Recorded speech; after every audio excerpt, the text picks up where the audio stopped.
Hello, good afternoon. Welcome to Journey. Today we're coming to you live from our studios in Kokomlemle. We're on DTT because we're free to air on DSTV channel 421, Go TV channel 125. We are a home of independent, fearless, and credible journalism.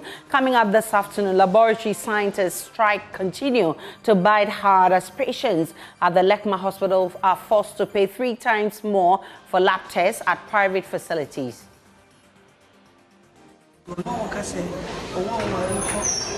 Demonstration private lab for There is more as the hospital administration expresses worry over the devastating effects a strike could have on patients that cannot afford the services of private laboratories. Has to be sorted as soon as possible. Also, their generation also affects the revenue of the institution here, so it's something that is a setback that has to be sorted as soon as possible. Also, NDC MPs are meanwhile accusing government of insensitivity as strike of medical laboratory professionals leave many public hospitals crippled. Any reasonable government will engage them and then plead with them whilst they are even at the negotiation table. It's more from Parliament, where the group has been threatening to demonstrate if containers containing medicines are not cleared by the end of the month, as promised by the Health Minister. Also declining academic performance as pupils of the Edromi Junior High School in the Ketu North municipality of the Volta region continue to risk their lives studying under a weak structure. When it is raining, it disrupts academic activities. They have to wait until the rain stops before they can continue with learning activities. My name is Aisha Ibrahim. We're also live on Facebook, YouTube, Instagram, and X Spaces.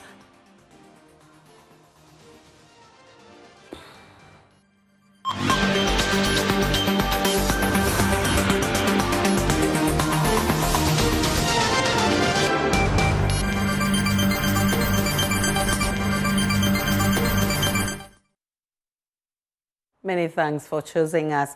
President Akufo-Addo has extended the appointment of the Auditor General, Johnson Ekwamu-Asiedu, for an additional 2 years. This extension was announced in a notice from the Audit Service dated June 19, which was addressed to all staff. According to the notice, Mr. Asiedu was originally due for retirement on August 1, 2024. I'll share excerpts of that letter with you. It says, "I wish to bring to the information of all staff that His Excellency the President of the Republic of Ghana has extended the tenure of the office of the Auditor General, Mr. Johnson Ekwamu-Asiedu, for the next 2 years. Mr. Johnson Ekwamu-Asiedu was due for statutory retirement from service on 1st August 2024. The service extends its congratulations to the Auditor General on the extension of his appointment.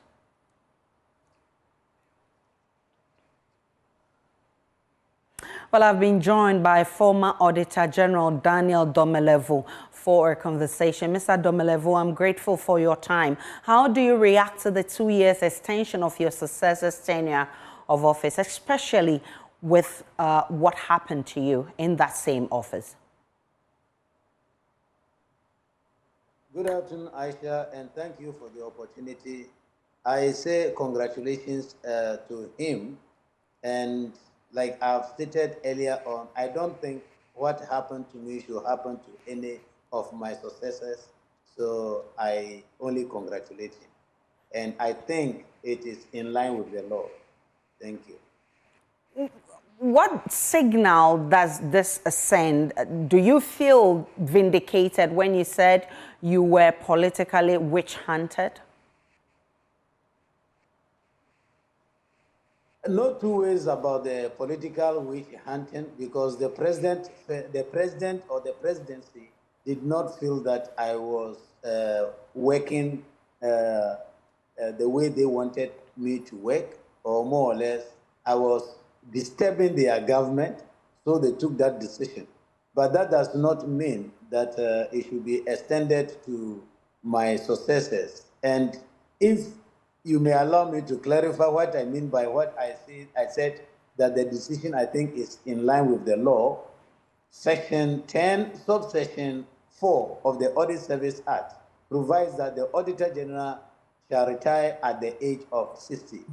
However, the President may, the word here is may, so it's discretionary, give him an extension of 2 years, 2 years, and 1. That is a maximum of 5 years. So at a go, the President can give only 2 years. At the next 2 years, and the latest is 1 year. But this is not in tandem with good practice anyway. In international practice, the Auditor General is supposed to be given a limited time of office. If it is 5 years, it is 5 years. If it is 10 years, it is 10 years. And let me quickly also add that this issue was decided at the Supreme Court. If you check, you will see PC Ofori, Apia Ofori versus the Republic on the 2nd of June 2010. The Supreme Court, in the majority decision of 6-3, decided or ruled that the Auditor General's compulsory retiring age is 60.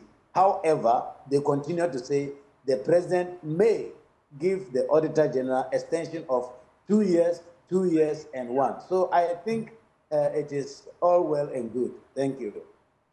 I'm grateful for your time. Daniel Domelevo is former Auditor General, and he says this is within the law, and he's congratulating his successor. Let's get on to other stories. Patients visiting the Lekma Hospital in the Greater Accra region are forced to pay 3 times the normal fee for lab tests as a strike by the laboratory scientists enters its 4th day. The union is unhappy about the government's slow pace in negotiating conditions of service for its members and has vowed to keep the lab shut until a solution is found. The patients say they are directed to private laboratory facilities for lab tests when they visit the hospital's main lab unit. But the constraints on the private laboratories due to the ongoing strike means patients here have to wait longer than usual before their test results are released to them. Cashew but me do OPD or no case or one demonstration private lab for a while. Okay. Into what trip you can be? Na me expect so scan and lab run be and 100 and something say 330. 330 Ghana cedis. Not just say more than your budget say. Now, oh, dear, no emergency, and there be emergency, many such a crack. I mean, as a doctor. And you know, I say, oh, my tests when I'm seeing. Tinami is better. They said, your man show said private lab for the bishop. Now, we'll be a can of opidometer, a private for a lab. I'm here for a test lab. A lab test? Yes. What's your condition? Yesterday I was feeling headache and chest pain, and blood was coming through my nose yesterday. So I came and I went to the consultation room and they said it could be the heart, the whole heart and hand. So they said I should come into the lab. They gave me 2. One is X-ray and the other one is the normal lab. So I came here. They said the lab people, they are on strike. So they took us to private hospital, private laboratory. So the amount they gave me was 120 cedis. But I don't know for here how much. Because we are told it's below 40 cedis for the hospital. Okay, yes. So that's it. And then have you received your test results? No, I haven't received it yet. I'm still waiting. I'm still waiting for the result. Now, the hospital administration is worried the strike will have detrimental effects on the health of those who cannot afford the services of private laboratories. Head of administration Charles Banafo is also expressing concerns about the revenue being lost by Lekma Hospital due to the strike and is appealing to government to address the concerns of the striking lab scientists. It's actually a problem.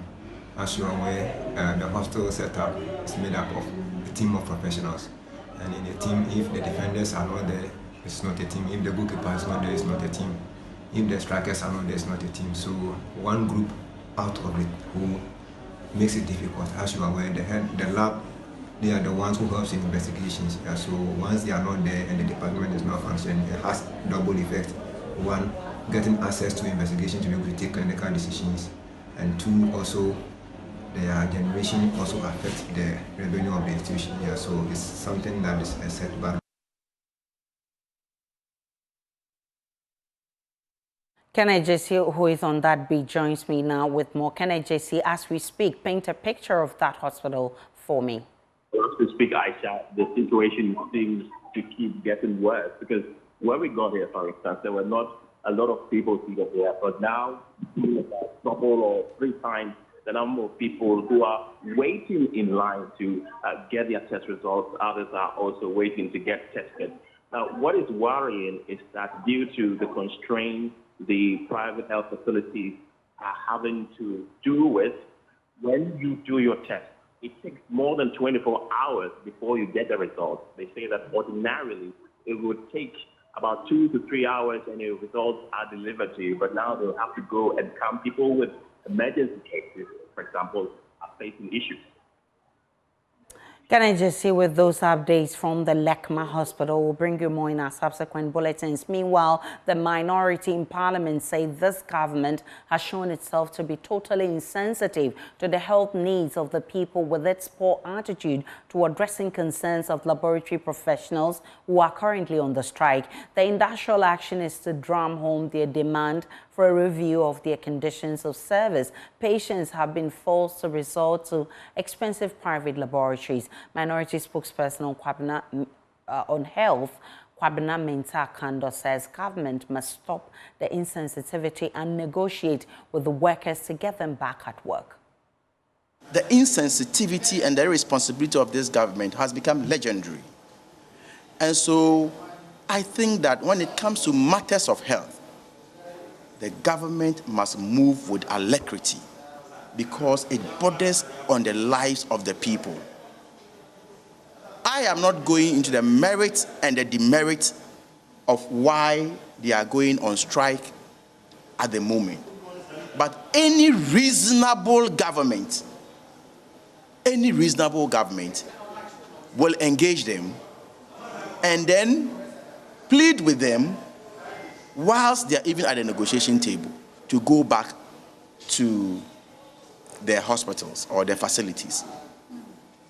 And so, as a matter of urgency, I believe that government must respond to their call and make sure that these health workers are back to the hospital, because already we have a lot of challenges at the health facilities. They are leaving, in fact, they are fleeing from this country because of the economic conditions we find ourselves in. Now, when they take their salaries, they cannot buy anything with it. And so in a matter of between 2021 to 2023, we have lost not less than 69,000 health workers in this country. And so today, if you go to the facilities, if you go to the hospitals, you wait for hours because there's hopelessness in the system, because there's so much hardship in the system. And that is what government must be responding to. And so for me, the Constitution guarantees every citizen the right to health care. And so they must respond to the needs of the lab people. The NDC MPs are also threatening to demonstrate over the locked-up containers at the ports. We addressed you on the locked-up commodities and medications at the ports. And as you know, we, the members of Parliament from the minority side, will not relent on our effort to push government to clear these lock-up commodities and drugs until they are cleared from the ports. And that must be put on record. And as we speak now, today, not all the containers containing drugs and commodities at the port have been cleared. We are a group of reasonable people. And so we have heard the plea by the minister responsible for health that we should give him 2 weeks, although it doesn't make any sense to plead for 2 weeks to clear commodities that have been at the port for 1 good year. But that notwithstanding, we have heard him.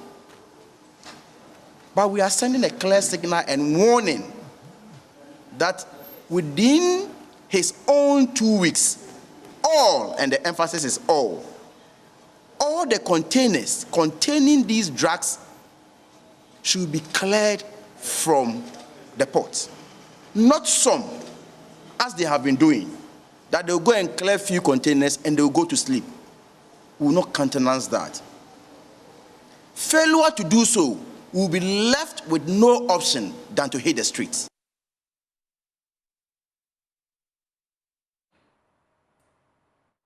I've been joined by Parliamentary Affairs correspondent Kweku Asante for more on this. Kweku Asante, the House is yet to start sitting. Has it got anything to do with the trial of the minority leader? Well, yes, Aisha, last week, Governor Kwame Agbodza, the minority chief whip, did address the news conference here in Parliament, and it threatened that whenever their leader was before the court for his trial for causing financial loss to the state allegedly was ongoing, they will not show up on the floor to do any business. And in fact, it's 12:18 now. That is 2 hours. Kweku Asante is reporting from Parliament. Definitely, we'll bring you more from Parliament in our subsequent bulletins.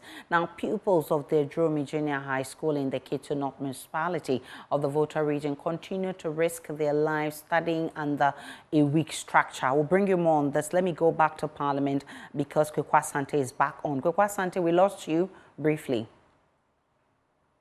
Yeah, so the point I was making was that it's 2 hours, 18 minutes past the regular time Parliament was expected to say there are no MPs on the floor, definitely due to the minority threat that whenever their leader is currently before the court, they are not coming to the floor to do business. And so if you go to the floor now, there are no NDC MPs, there are no NPP MPs. It's almost as though both sides have come to an agreement or come to an understanding that because of the trial, business will not happen. And so we expect that when the trial concludes, we know that Japa will be in the box again to be cross-examined by the state. When it does conclude, the MPs will now come to the floor for business to start every other Tuesday and Thursday since Parliament has resumed, and the trial has been ongoing. Sitting has started way close to 5 p.m. in the evening. So that is what we expect is going to happen today. But the minority are really carrying out that threat that whenever their leader is in court, they will not show up on the floor to do government business. Kweku Asante with those updates from Parliament. We'll bring you more in our subsequent bulletins as the House sits. Now, pupils of the Dromi Junior High School in the Kittu North Municipality of the Volta region continue to risk their lives studying under a weak structure. This has led to a decline in academic performance and enrollment as parents in neighboring communities prefer to enroll their children in distant schools to ensure their safety. There's more in this report. The Adrume Junior High School was established in 1991 and was provided a pavilion structure by the then Jerry John Rawlings government. The community mobilized and erected blocks around the pavilion to make it a bit more comfortable for academic works. It was something that really was appreciated of. So he added a workshop to that with a full instrument that those days we've been doing technical skills that will facilitate learning and teaching for the teachers and the students. So this is the current state of the then workshop given to us. However, the over 30-year-old structure is gradually deteriorating. The block has developed cracks at several portions, which puts the lives of the teachers and learners at risk. Some window members have fallen off, exposing the students to the mercy of the weather.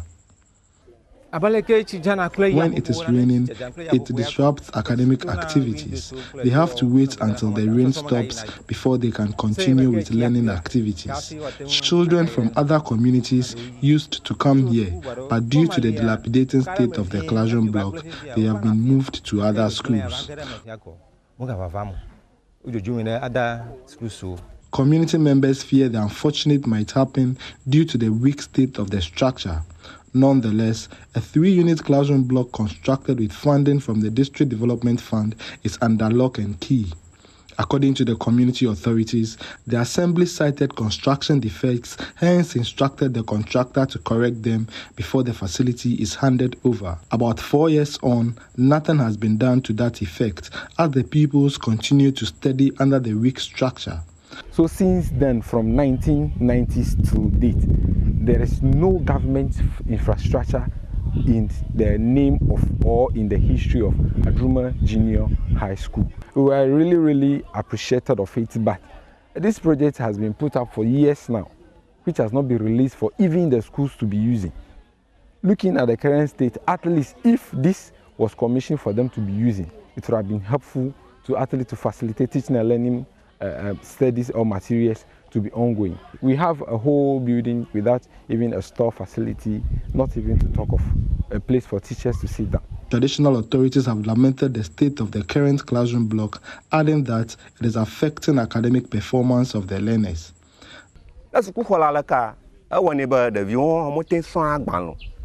The state of the structure inconveniences the students, hence they are not able to learn as expected of them.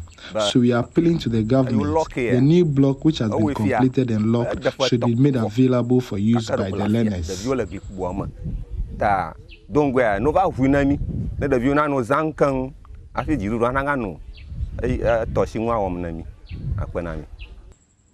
It is the prayer of the authorities that the government will listen to their plea and hand over the classroom block in earnest.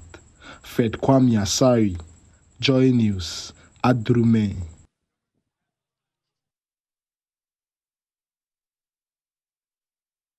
The Student Loan Trust Fund is today disbursing 20 million cedis to a total of 10,243 students across the country. The students are from both public and private tertiary institutions. This, according to the CEO of the fund, Mahama, brings to 58 million cedis disbursed so far to 54,658 students for the 2023-2024 academic year.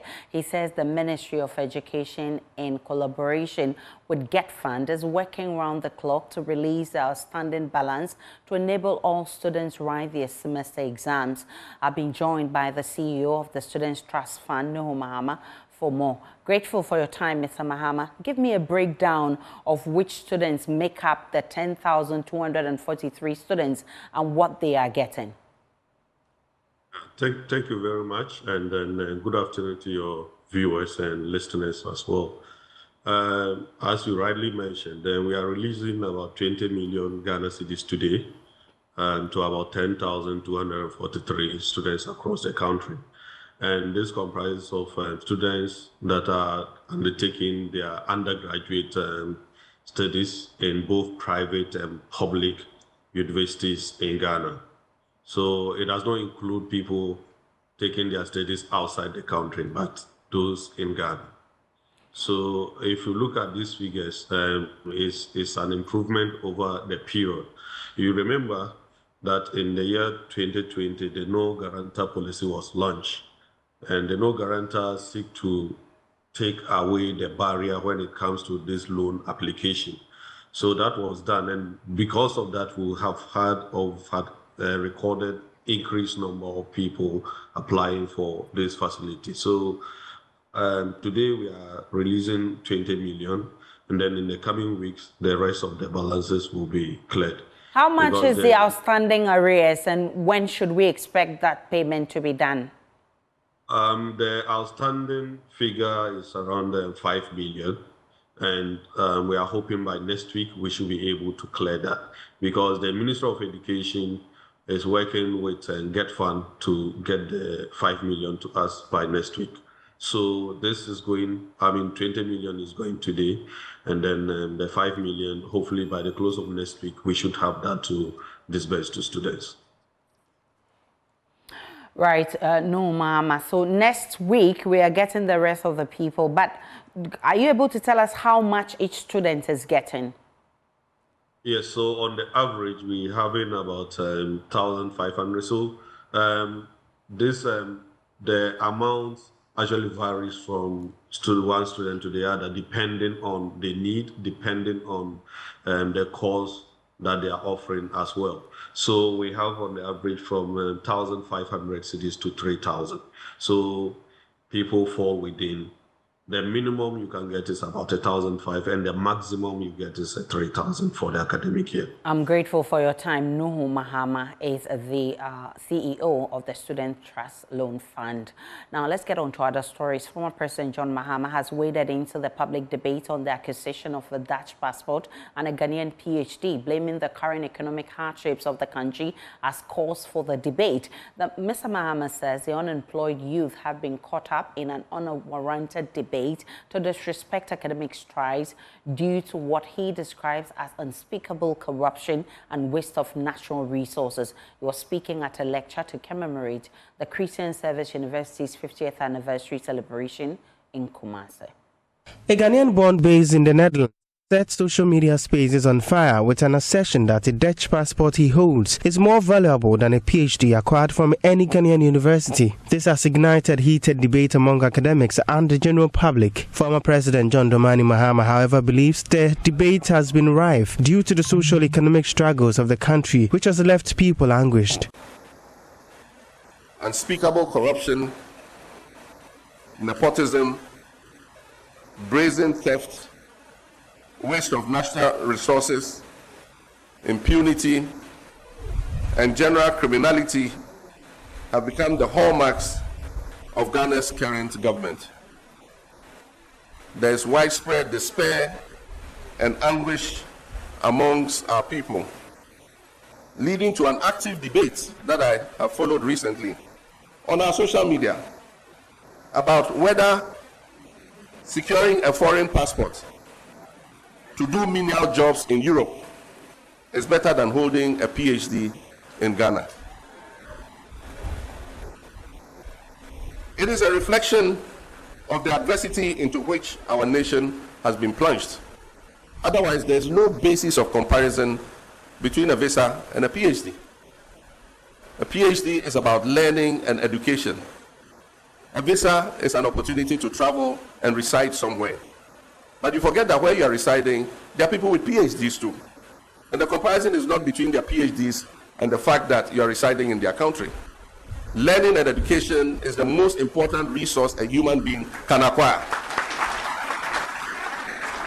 And if you had a PhD and you had an opportunity to travel, you'll be a more high-value citizen in that country that you have gone to. And so there's no basis. It's like comparing apples and what fruit should I use? Normally they use oranges. Like apples and aluguntugi. And so that debate should not be taking place at all. It's taking place because of the crisis into which this government has plunged our country. The former president was speaking at the Christian Service University's 50th anniversary celebration on the theme, Sustainability of Democracy in Africa, the Ghanaian Experience. The event is to reflect and assess the democracy of Ghana and explore means to its full contentment. The former president decried the growing apathy and is worried of the quest of section of the populace for military intervention for liberation from current economic turmoil. Millions of educated young people without jobs or a source of livelihood represent a ticking time bomb for this nation. Such young people are likely to embrace any event that seems to liberate them from their current predicament. A restless, youthful population deprived of opportunities always offers a spark for instability. Reporting for Joy News, my name is Clinton Yabwa.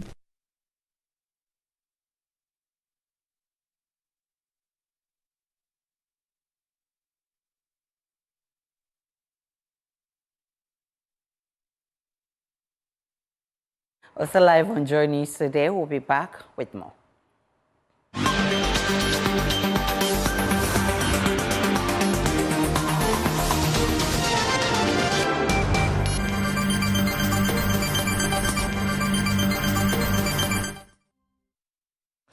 Hello, good afternoon and welcome to the business segment on Joy News today with me, Pius Kojo Baka. Executive Board of the IMF is set to pass Ghana on its second review under the fund program next week, 28th June.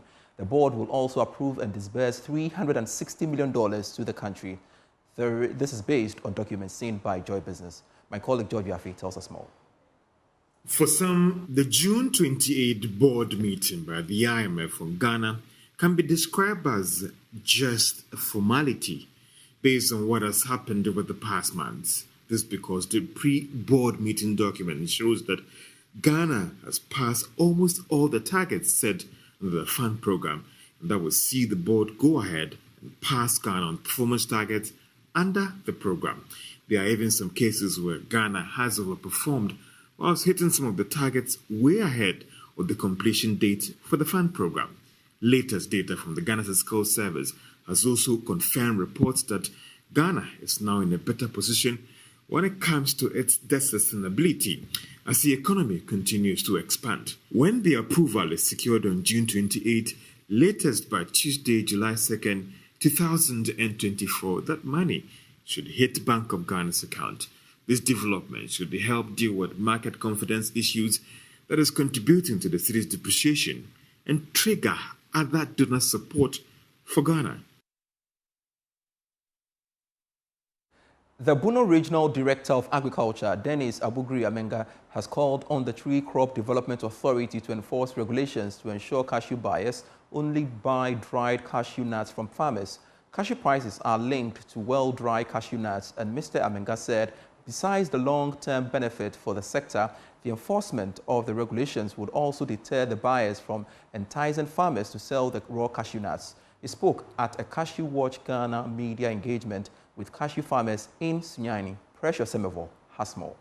Cashew Watch Ghana, a non-profit organization, champions cashew development and promotion to achieve sustainable poverty reduction among local cashew farmers and processors.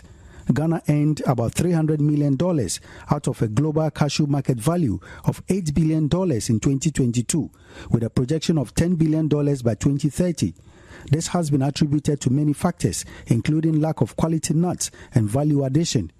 At an Amplifying the Voices of Cashew Farmers engagement with the media and farmers in Sunyani, the national coordinator of Cashew Watch Ghana, Raphael Goodlove Ahenu, said the country needs to reposition in the sector to draw more benefits. Out of the 110,000 to 130,000 tons of cashew nut that Ghana produces, we export more than 85% of the cashew nut. So what it means is that if Ghana is able to add value to the cashew nut, Ghana will get more foreign exchange from the cashew sector.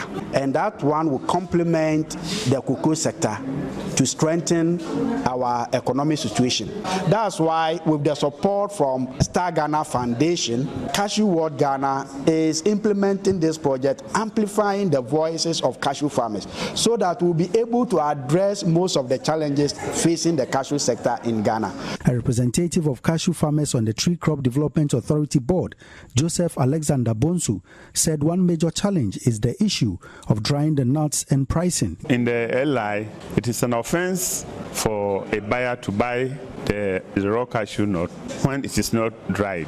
But the buyers come to the fields, maybe adjust their skills and then buy at a lower price. One farmer will decide to dry, another farmer will not dry. But when we go to the market, it's the same price. That has been the challenge. We are not saying the minimum price should be the undried cashew. It is we are dealing with dried cashew. Given this, the Bono Regional Director of Agriculture, Dennis Abugri Amenga, has urged the Tree Crop Development Authority to enforce their regulations on the drying of cashew nuts. Because the issue was, why are farmers not drying their cashew before sale? Okay, and you could hear from the farmers, if it's not dried and people are buying it, surely I'll sell. The biggest problem we observe is that it is the agents who go to the farmers to buy the nuts, and they go there with the motive of commission. So the quantity they are able to pay, they get commission on that. So the quality issues are not that important to them, even though they are being guided by it. Tree Crop Development Authority must also enforce some of the regulations. The buying companies should have yards that they buy or they dry cashew nuts. If you are seen that way, it means that you are promoting the buying of undried cashew nuts. And when the farmers also dry it, they should be prepared to give them the premium price. Precious Semevo, Joy Business, Sunyani. And that's it for business for now. For more business stories, do log on to myjoyonline.com/business. More business at 1 p.m. on the marketplace. Sports is next.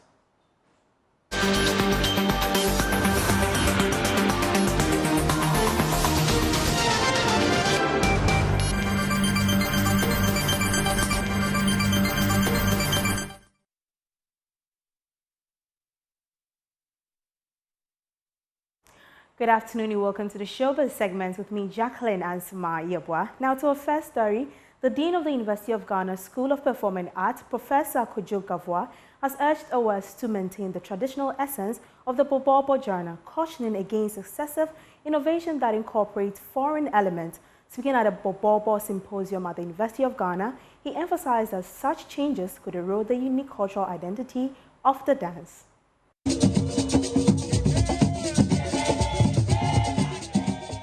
Bobobo, a traditional Ewe genre of music and dance, has undergone numerous innovations in recent years.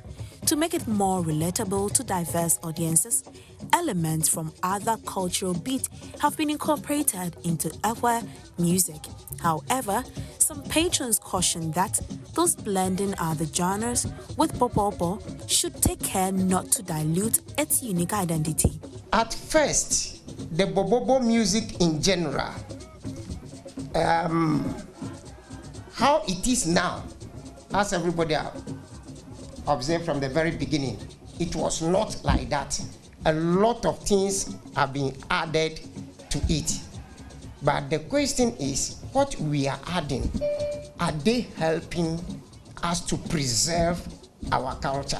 Dean of the University of Ghana School of Performing Art, Professor Kojo Gavois, has urged Ewes to maintain the traditional essence of the Bobobo genre, cautioning against excessive innovation that incorporates foreign elements.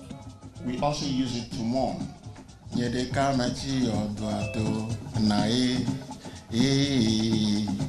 Or they are going to bury people, and then we are mourning. It's like, oh, I'm by the graveside by myself. What would I do again? We have.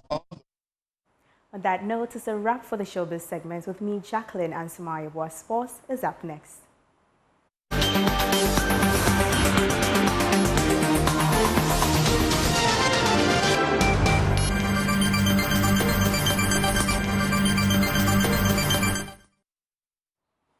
Let's do sports now on JM Today. My name is Haruna Mubarak. Now, the Black Stars have made progress in the latest FIFA World Rankings, moving from 68th to 64th globally.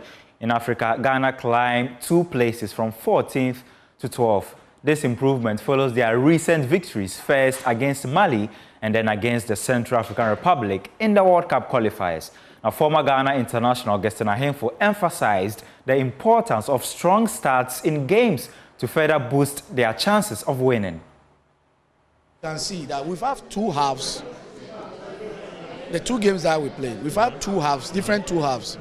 If I say different 2 halves, you mean that the first half, our performance is different compared to what we do in the second. In the future, I hope that we can begin with the second half performance that we've observed in the past 2 games. Start that beginning, because some of the countries, when we go behind, it might be difficult for us to come back.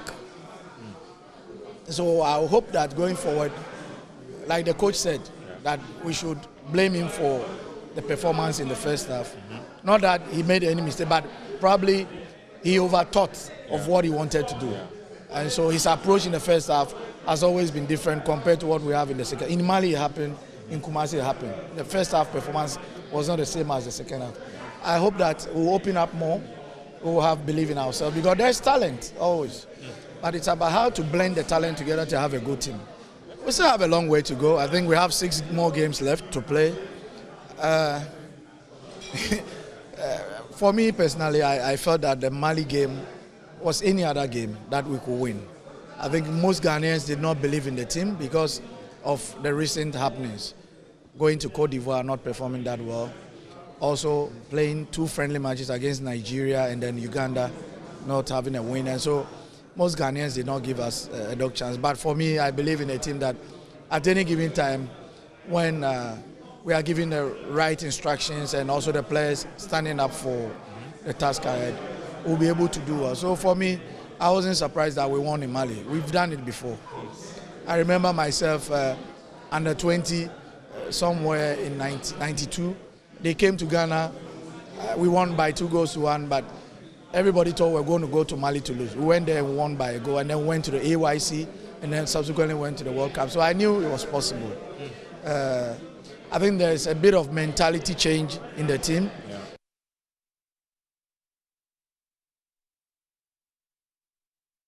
And that's your sports on JM Today. My name is Haruna Mubarak.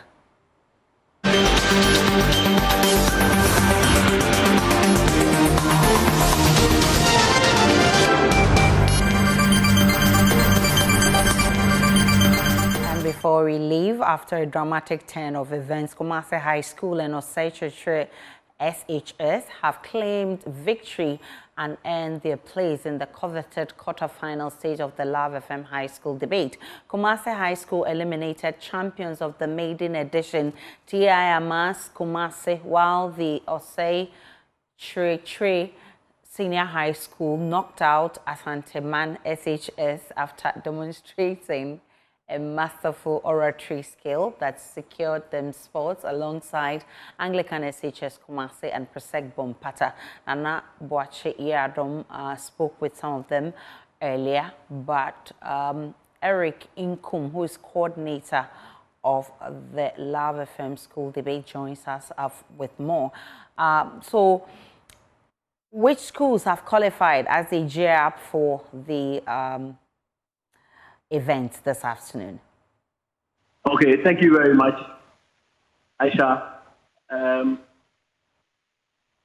So 20 schools began this whole process, this competition, and 10 schools qualified from the preliminary round to the 116th stage, plus the 4 seeded schools from, or the 4 semi-finalists from last year's contest, joining the 12 schools, making 16. And so far, 6 schools have qualified to the quarterfinal stage. So that today we have 2 contests where we'll be able to select 2 winners today to join the 6 schools who have already booked their tickets to the quarterfinal stage of the Love FM Pep Student High School debate. So for today's contest, we are having these 4 schools battling it out to the quarterfinal stage. Adventist SHS will face off with Our Lady of Grace, that is OLAC. You heard there Eric Nkum. He's the coordinator for the Love FM School debate. There's more we'll be bringing your way from the Love FM debate in our subsequent bulletins. That'll be it for the bulletin this afternoon. Log on to myjournline.com for more of the news and updates of all the